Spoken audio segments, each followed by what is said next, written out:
చంద్రశేఖరరావు ప్రతి దగ్గర కూడా తన యొక్క డొల్లతనాన్ని చాటుకుంటున్నాడు.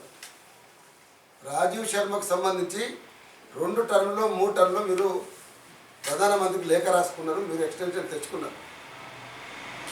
ఒక నిజాయితీ గల ఆఫీసర్ సంబంధించి మీరు ఏ ప్రయత్నం చేయకపోతే చివరకు వారి యొక్క పదవి విరమణ రోజు మీరు అందుబాటులో లేరు.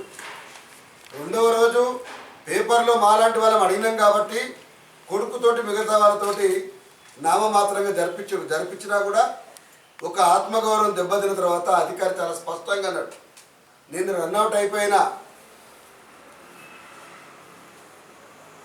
ఒక దళిత అధికారికి ఇచ్చే ఆత్మగౌరవం సంబంధించి ప్రేమ కానీ అభిమానం కానీ పద్ధతి కానీ వివక్షతో కూడుకొని ఉన్నది ఈ రాష్ట్రంలో అనే సందేశం తెలంగాణ ప్రజలకు చేరిపోయింది అన్నాడు ఆయన. చెరుకు సుధాకర్ నోటితో అనిపించలే ఆ మాట, మందకృష్ణ నోటితో అన్నమాట కాదు అది, ఎన్ఎం శ్రీనివాసరెడ్డి అన్న మాట కాదు అది, స్వయాన ప్రదీప్ చంద్ర నోటి నుంచి వచ్చింది అది. మరి ఇప్పుడేం జవాబు చెప్తారు కేసీఆర్ గారు?